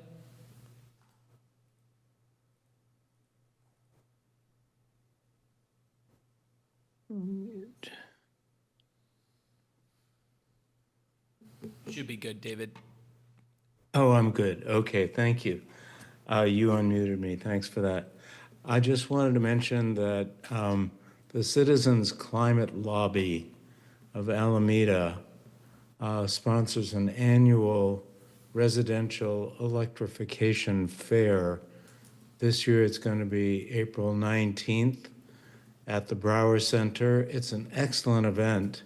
It may be too soon, given the timing of your campaign here, but if you can get some of your key people or anchors to go, it's extremely informative, and they cover everything from cheap technologies to contractors to how to get your rebates and all the rest.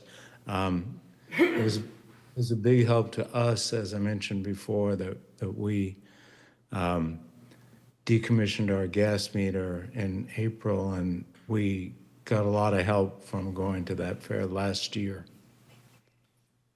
That's all.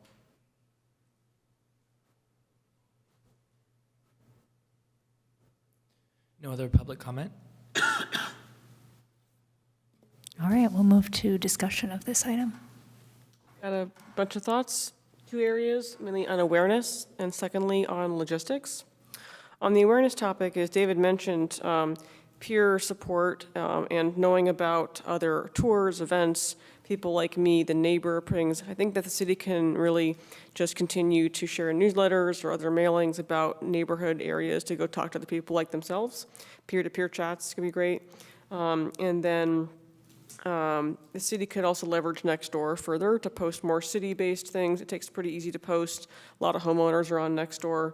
And to potentially reach out to realtors or have a, right now the fee for a house, or a block party rather, is waived during National Night Out in August.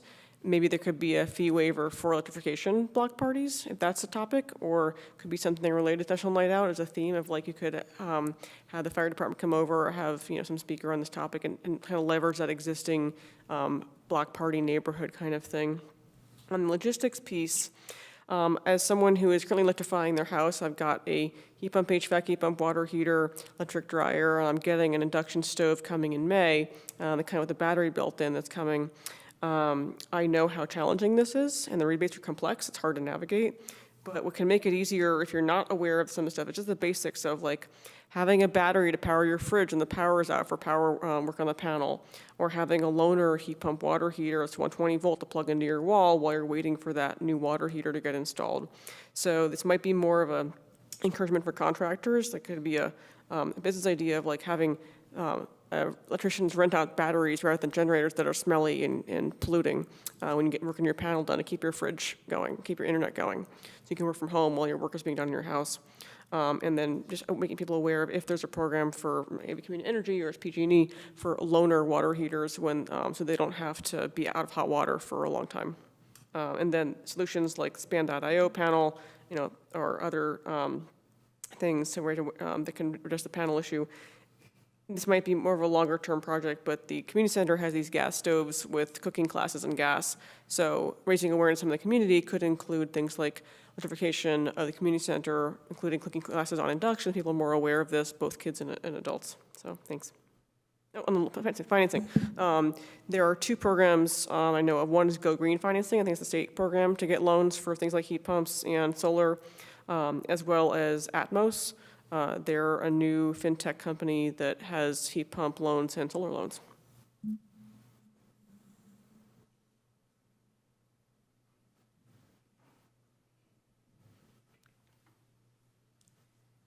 I have a couple of sort of follow-ups to what Catherine was saying. One is around loaners.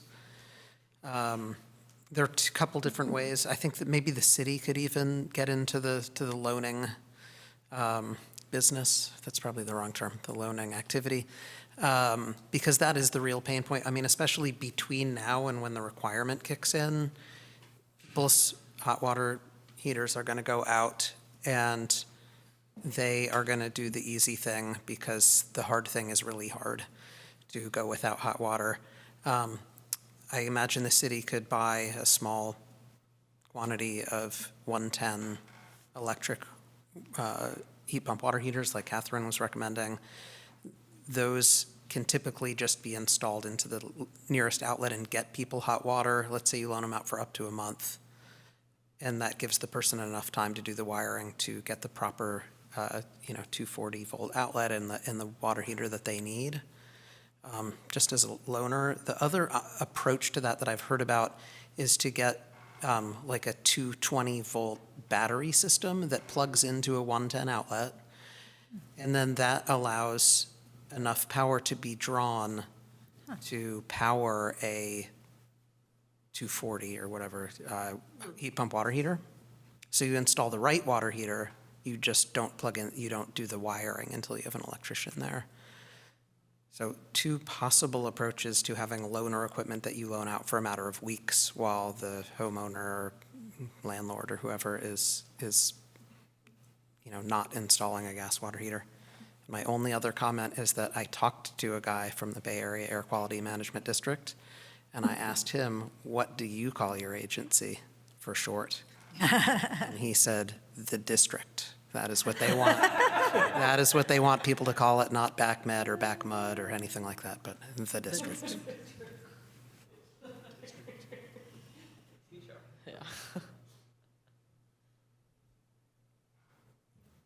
I'll just make a quick comment on the loaner concept.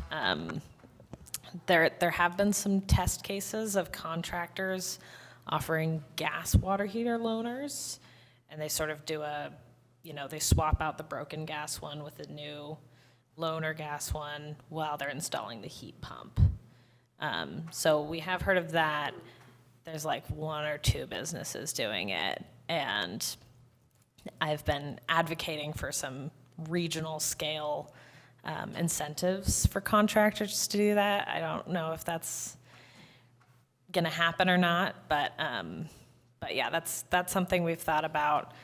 I don't know whether a city level program would work. I think there would be some liability concerns with the city, loaning out appliances to households, but it's an interesting thought and one that I can bring up and see what happens too. But just some context to share.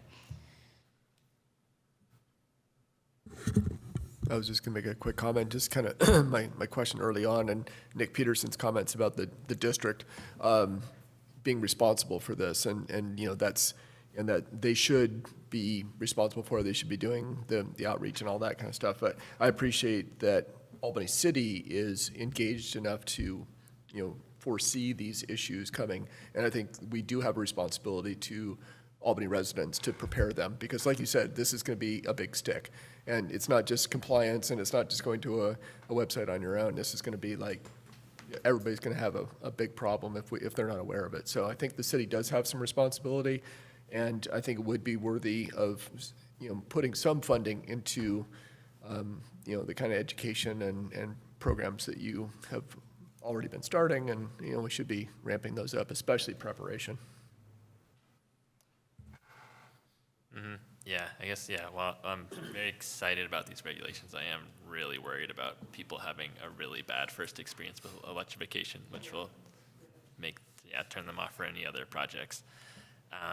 While I do agree that a region-wide approach, this will be very effective, I think, as we saw in the last conversation, we know Albany best, we know the anchors, we know the channels, so I think we can really leverage what y'all are already doing to make sure this goes as well as possible. So in terms of priorities, I think awareness is super key. I like the idea of potentially using some funds to boost that. I'm honestly surprised the budget's only $500,000 for the marketing. I think it probably more for a lot more from the district. And then also I do think it's important we maintain incentives, especially now in the gap up to then, but even we could look into post that. I think it'll put us in a really good light, if Albany's being proactive and providing incentives leading up to that. I think the residents will really thank us, hopefully.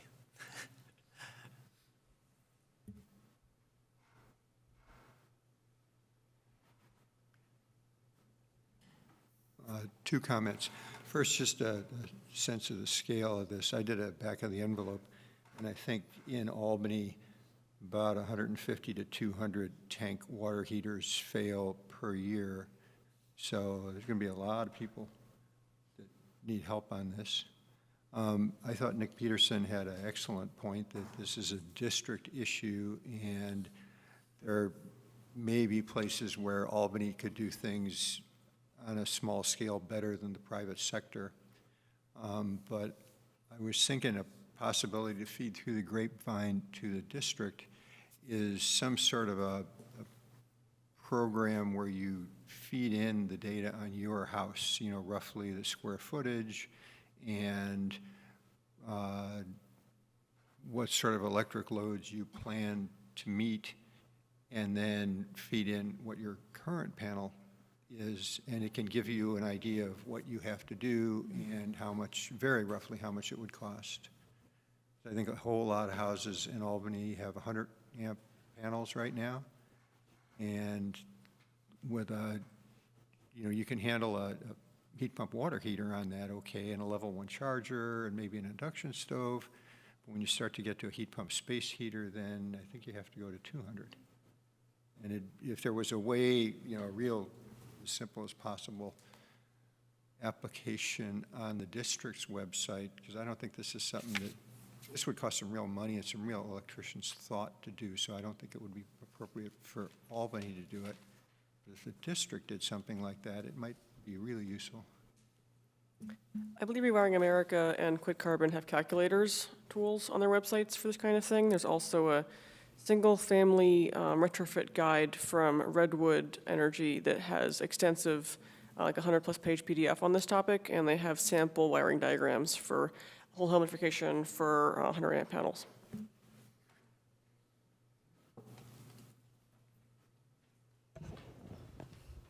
Yeah, I'll also just add, you know, I think it's very true. This is the air district's rule. They're the ones implementing it. They're the ones in charge of all of it.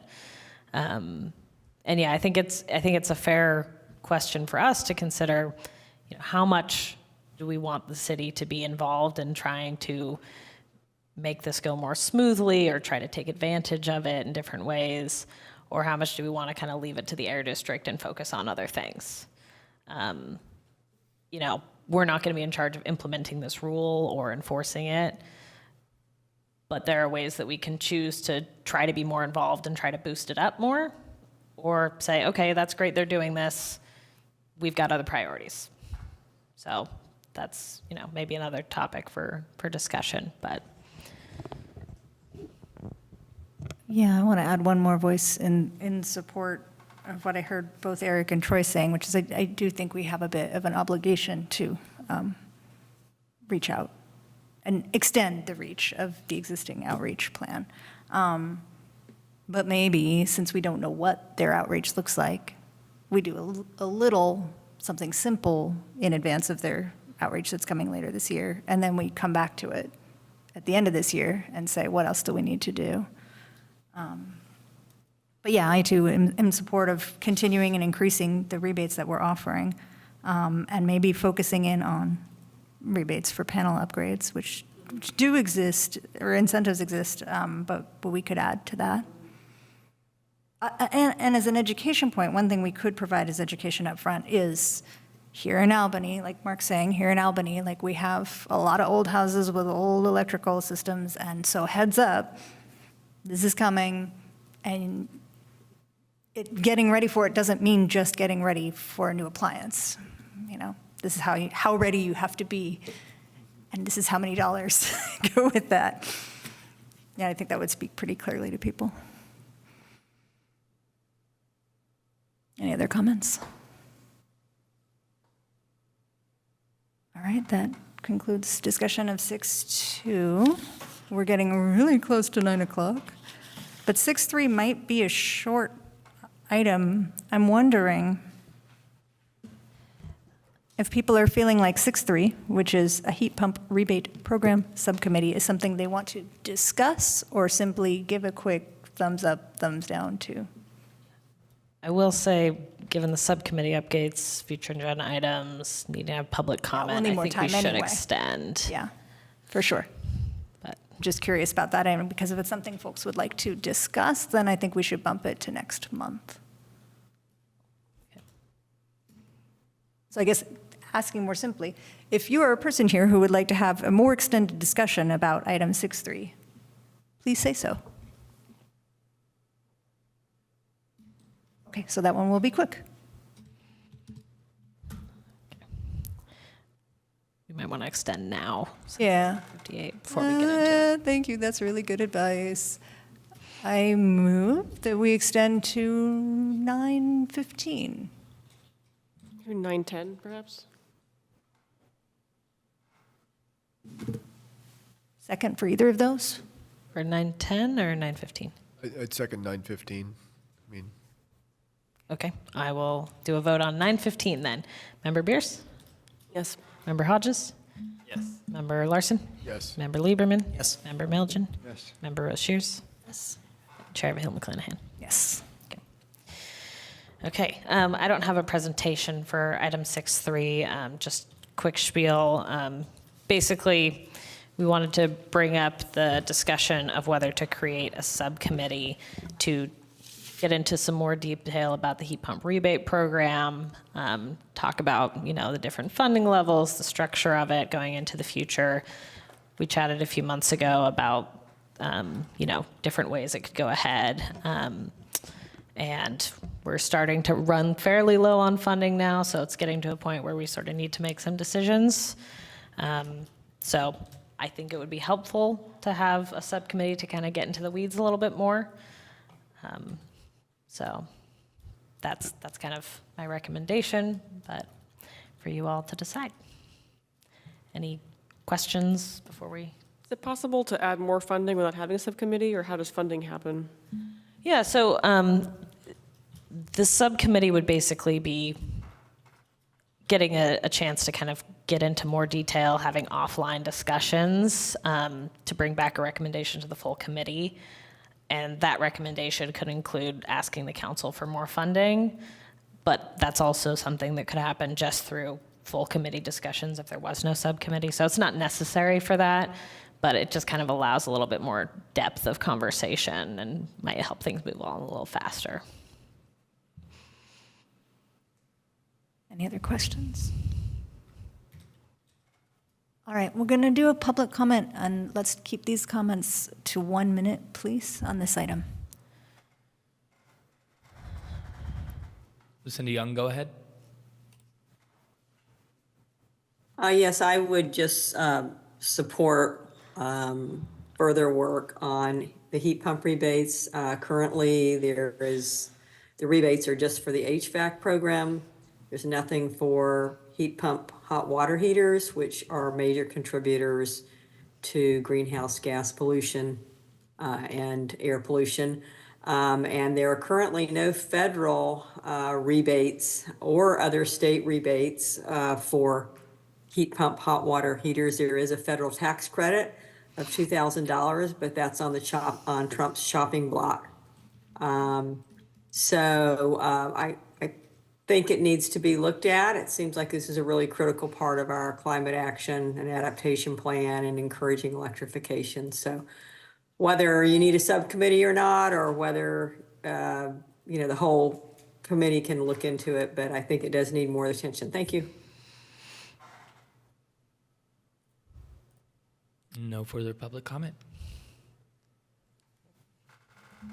Can I just ask a clarifying question? Is it heat pump, water heaters, and HVAC? Is that the scope of this? Right now, we just have the HVAC rebates, but the subcommittee could recommend expanding it to water heaters. Okay. Yeah. Cool. Yeah, I'll just say this is a topic I'm very passionate about it, so I brought it up as an item last meeting. Yeah, I think we're overdue for some type of water heater rebate program. It'd be interesting to look into it. I'll also note, I don't think the current program prohibits commercial or multifamily, but from my understanding, I don't think we've had any. That's correct. So that could also, I think, could be an interesting part of the scope too, to see if there's anything that needs to be tweaked to encourage, other participants beyond single family. I guess I'll say, I would like to participate, and I think this is a good idea. Sure, I'll be in the committee, subcommittee, volunteer here as well.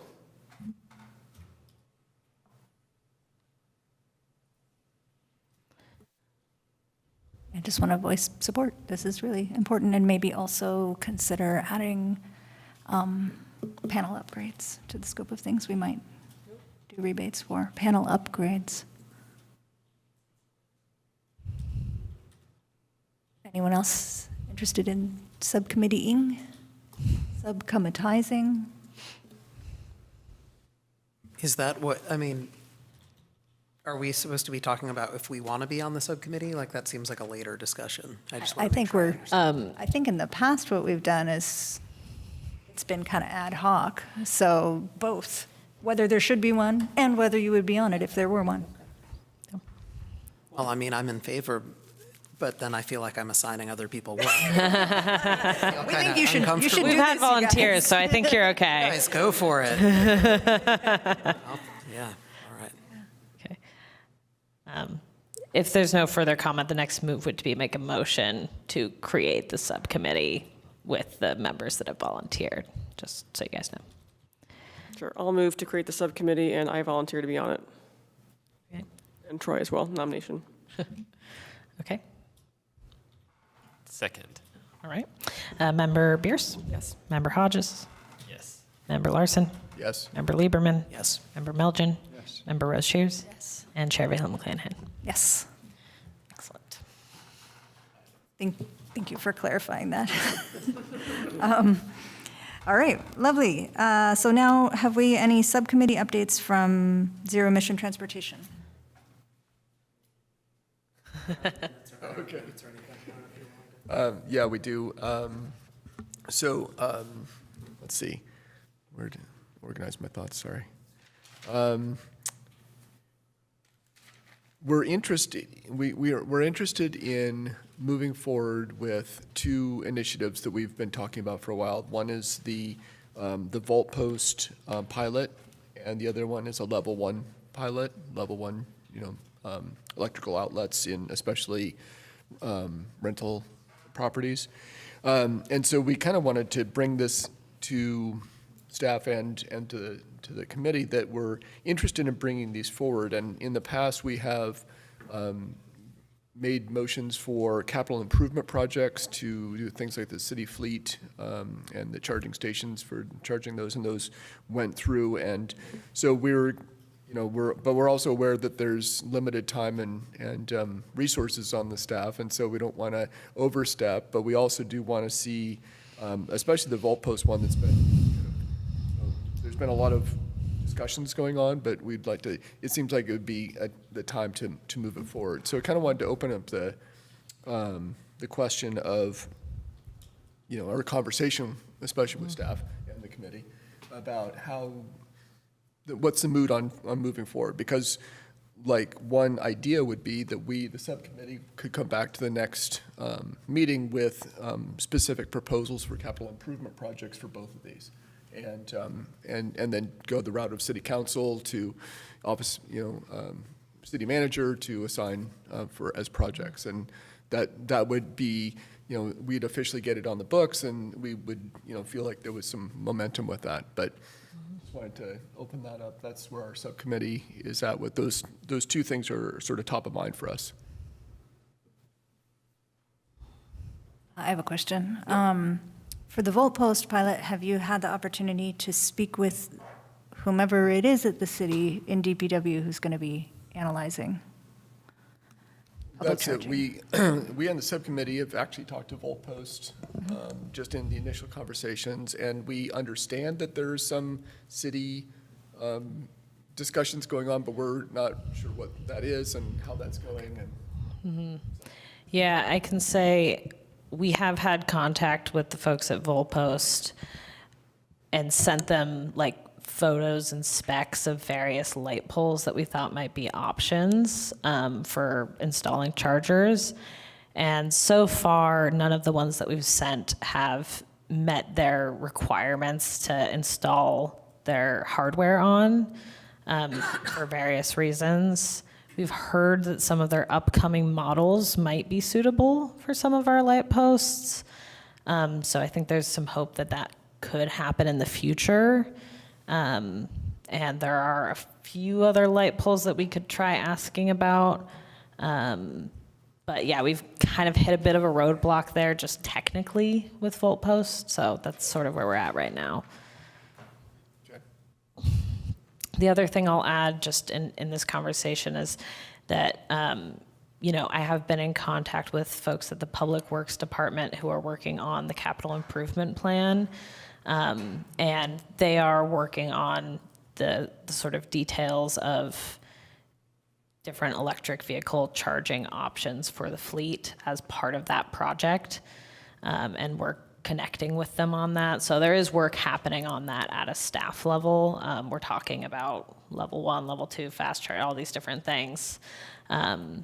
So it might be that the best next step is for me to kind of get a good understanding of exactly where that project is at and then have a meeting with the subcommittee to talk more about that. I don't know off the top of my head what the best avenue for subcommittee or committee suggestion is there, but I can look into that kind of based on where we are in the process right now. Okay, yeah, we'd be happy to have a subcommittee conversation. Any other questions? Let's Is move. the level 1 pilot something that's on radar? Is that something that could help with moving forward? The multifamily level 1. Yeah, that's another one that has fallen a little bit behind due to some other things that have popped up. And I have been waiting on a study that was being done by some folks in Silicon Valley about this type of approach and costs. So, yeah, I've been a little bit stalled there, but I have some plans moving ahead that could get some subcommittee work together with. That wasn't an English sentence, but that's okay. Yes, so we can talk about that too. Yeah, that's great, because things like we said, we just wanted to have it be, you know, an open conversation so that we're not, you know, working at cross purposes, yeah.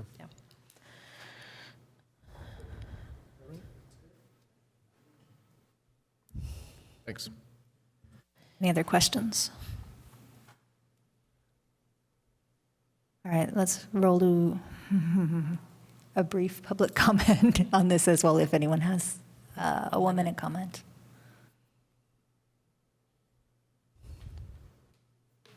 I'm not seeing any hands raised. Okay. And any discussion of this item further?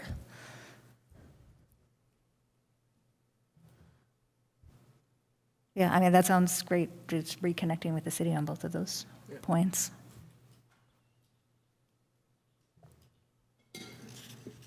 All right, now we are soliciting future agenda items. We will start with requests from the public and then move to request from the committee. Let's keep it to 1 minute, please, on our comments. Lucinda Young, go ahead. Yes, I would like to suggest that we evaluate expanding the heat pump program to include heat pump hot water heaters. And I also, related to that, wanted to mention at the Bay Area Air Quality Management District meeting that I attended, one of the most, I think, persuasive and compelling facts that was presented was the huge number of medical costs in the Bay Area every year that are attributable to gas hot water heaters and gas furnaces. And the amount was $890 million per year in additional medical costs. And I find that gets the public's attention. It's a lot more persuasive than greenhouse gas emissions, which a lot of people unfortunately think of as too remote. So anyway, thank you. No other public comment? All right, and future agenda item requests from the committee. Building on that, I'd like to talk about electrification at the community center, so the gas and induction stove idea.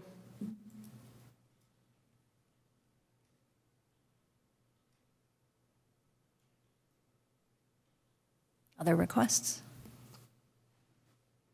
This isn't a request, but I'm going to have to miss the meeting, so I just don't want there to be a quorum issue.